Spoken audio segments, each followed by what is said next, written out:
ಕೈ ಎಗಸ್ತಿರಲ್ಲ ಮೇಡಮ್ ನೀವು. ಇನ್ನೇನ್ ಮತ್ತೆ ಕೋಪ ಪಡಿಸ್ತೀಯಲ್ಲ ನೀನು. ಅಲ್ಲ ಸಿನಿಮಾ ಸೀರಿಯಲ್ ಇದ್ರಲ್ಲೆಲ್ಲ ನೋಡಿಲ್ವಾ ನೀನು? ಹೆಂಡತಿನೇ ತಾನೇ ಗಂಡನ್ಗೆ ಎಣ್ಣೆ ಹಚ್ಚಿ ಸ್ನಾನ ಮಾಡಿಸೋದು. ಈ ಮನೆಯಲ್ಲಿ ನಾವು 3 ಜೋಡಿಗಳಿದ್ದೀವಿ ಸುಬ್ಬು. ನೀನು, ನಾನು, ಅತ್ತೆ ಮಾವ, ಅತ್ತೆ ಮತ್ತು ಸುಂದ್ರ. ನೀವು 3 ಜನ ಕೂತ್ಕೊಂಡು ಎಣ್ಣೆ ಹಚ್ಚಿಸ್ಕೊಂಡ್ರೆ ಎಷ್ಟು ಚೆನ್ನಾಗಿರುತ್ತಲ್ಲ ಸುಬ್ಬು. ಆಗಲ್ಲ ಮೇಡಮ್. ನನ್ನ ಸೊಸೆ ಹೇಳ್ತಿರೋದು ಸರಿನೇ. ಹಬ್ಬದ ದಿನದಲ್ಲಿ ಎಲ್ಲ ಒಟ್ಟಿಗೆ ಕೂತ್ಕೊಂಡು ತಲೆಗೆ ಮೈಗೆ ಎಣ್ಣೆ ಹಚ್ಚಿಸ್ಕೊಂಡ್ರೆ ಎಷ್ಟು ಚೆನ್ನಾಗಿರುತ್ತೆ. ಆದರೆ ನನ್ನ ಮಗ ಯಾಕೆ ಹಿಂಗಾಡ್ತಿದ್ದಾನೆ? ಓ, ನಾಚ್ಕೊತಿರ್ಬೋದು. ವಿಶಾಲು, ಎಲ್ಲೆಲ್ಲೇ ಹುಡ್ಕೊಂಡು ನಿನ್ನ ಎಣ್ಣೆ ಹಚ್ಚಿ ಸ್ನಾನ ಮಾಡಿಸ್ಬಿಡ್ತಾನೆ.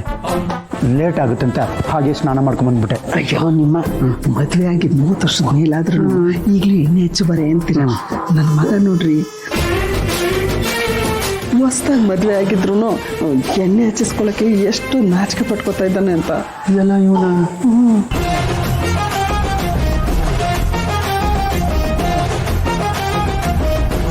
ಇದಾ ವಿಷಯ? ಹೇಳಿ ಮೊದಲು.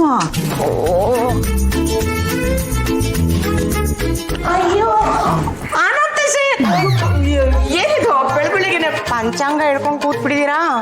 ಹೊಸ ವರ್ಷ ಅಲ್ವಾ, ಹೊಸ ಪಂಚಾಂಗ, ಯಾರ್ಯಾರ ಭವಿಷ್ಯ ಹೇಗಾಗಿರುತ್ತೆ ಅಂತ ನೋಡ್ತಾ ಇದ್ದೀನಿ. ನನಗೆ ಈ ಭವಿಷ್ಯದ ಬಗ್ಗೆ ಎಲ್ಲ ಇಂಟ್ರೆಸ್ಟೇ ಇಲ್ಲಪ್ಪ. ಆದ್ರೂ ಈ ವರ್ಷ ಅದು ಏನೇನು ಬರುತ್ತೆ, ಏನೇನು ಹೋಗುತ್ತೆ ಅಂತ ತಿಳ್ಕೋಬೇಕು ಅಂತ ಆಸೆ. ಭವಿಷ್ಯದ ಬಗ್ಗೆ ಭೂತಗಳಿಗೆ ಆಸಕ್ತಿ ಇರಲ್ಲ ಬೀಗ್ರೆ. ಏನಾದ್ರು ಹೇಳಿದ್ರ? ಅದು ಭವಿಷ್ಯದ ಬಗ್ಗೆ, ಭೂತಕಾಲದ ಬಗ್ಗೆ ಕೆಲವರಿಗೆ ಆಸಕ್ತಿ ಇರಲ್ಲ ಅಂತ ಹೇಳಕ್ ಬಂದೆ. ನನಗಿದೆ, ಹೇಳಿ. ಈ ವರ್ಷ ಒಳ್ಳೆ ಮನ್ಸಿರೋರಿಗೆ ಸಿರಿ ಒದ್ಕೊಂಬರುತ್ತೆ. ಅದೇ ಮನ್ಸಲ್ಲಿ ವಿಷ ಇರೋರಿಗೆ ಸಿರಿ ಕಿತ್ಕೊಂಡು ಹೋಗುತ್ತೆ. ಪಂಚಾಂಗದಲ್ಲಿ ಇದೇನಾ ಇರೋದು? ಇಷ್ಟೇ ಅಲ್ಲ ಬೇಗ್ರೆ, ಇನ್ನು ಸಾಕಷ್ಟಿದೆ. ಅದು ಹೇಳೋಣಂತಾನೆ ಪಂಚಾಂಗ ನೋಡ್ತಾ ಇದ್ದೀನಿ.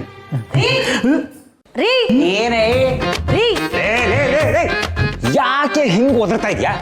ಹಬ್ಬಕ್ಕೆ ಬೇವಿನ ಚಿಗುರು ತಿನ್ಬೇಕು, ಹೋಗಿ ಬೇವಿನ ಎಲೆ ತಗೊಂಡ್ ಬನ್ನಿ ಅಂತ 50 ರೂಪಾಯಿ ಕೊಟ್ರೆ ನೀವು 10 ರೂಪಾಯಿ ಕೊಟ್ಟು ಕರ್ಬೇವೆಲೆ ತಂದಿದ್ದೀರಾ? ಕರಿಬೇವು ಅಂತ ಅಷ್ಟು ತಾತ್ಸಾರವಾಗಿ ನೋಡ್ಬೇಡ್ವೆ. ಅದು ಬೇವೆ, ಆದ್ರೆ ಕರಿದಷ್ಟೇ.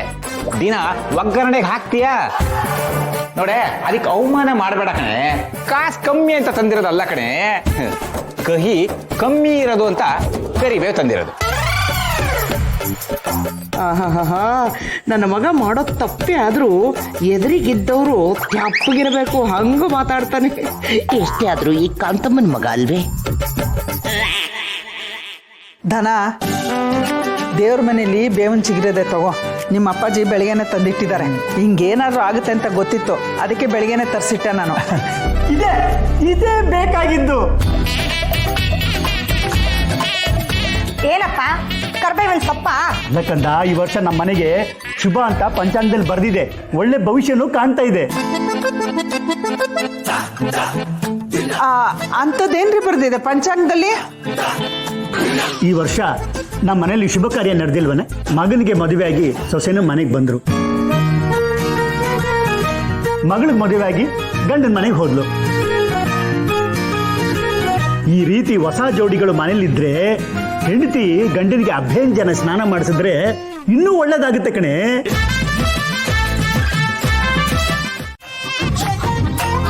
ಅಂದ್ರೆ ಹೊಸ್ದಾಗಿ ಮದುವೆ ಆಗಿರೋರಿದ್ರೆ ಹೆಂಡತಿ ಗಂಡನಿಗೆ ಎಣ್ಣೆ ಹಚ್ಚಿ ಸ್ನಾನ ಮಾಡಿಸ್ಬೇಕು ಅಂತನಾ?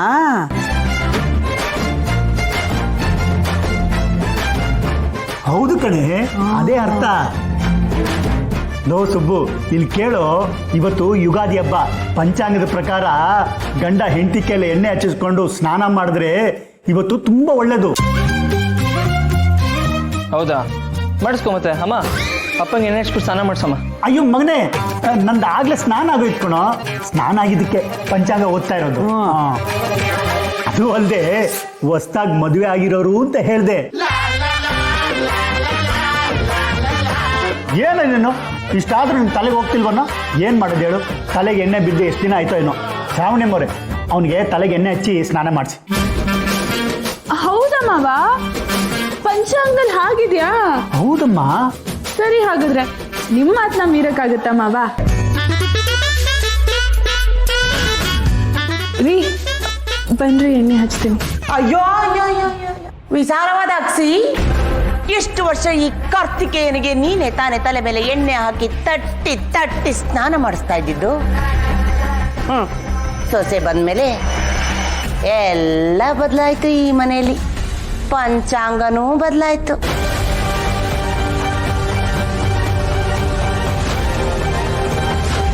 ಸುಬ್ರಹ್ಮಣ್ಯ, ನಮ್ಗಿಷ್ಟ ಆಗುತ್ತೋ ಇಲ್ವೋ, ಈ ಮನೆಗೆ ಒಳ್ಳೇದಾಗುತ್ತೆ ಅಂದರೆ ನಾವೇನು ಬೇಕಾದ್ರೂ ಮಾಡ್ತೀವಿ ತಾನೆ, ಹೌದೋ ಅಲ್ವೋ? ಹೌದಮ್ಮ, ಆದ್ರೂ ಗೀದ್ರಲ್ಲ ಇಲ್ಲ ಕಣ.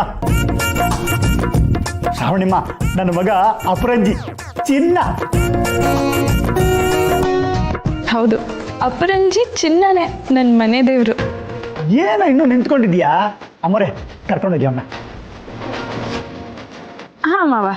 ರೀ, ಬನ್ನಿ ಹೋಗು. ಬನ್ನಿ. ಅಪರಂಜಿ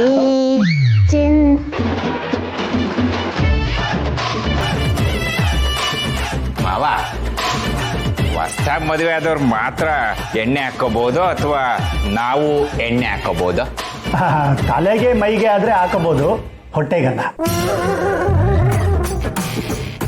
ರೀ, ಅದನ್ನು ಬಾಯ್ ಬಿಟ್ಟು ಕೇಳ್ತಿರಲ್ಲ, ನಡೀರಿ ಎಣ್ಣೆ ಹಚ್ತೀನಿ. ನಡಿಯೇ, ಆಯ್ತು ನಡಿಯೇ, ನಡಿ. ಶಿವ ಶಿವ, ನಾನು ಯಾರಿಗೆ ಎಣ್ಣೆ ಹಚ್ಚಲಪ್ಪ?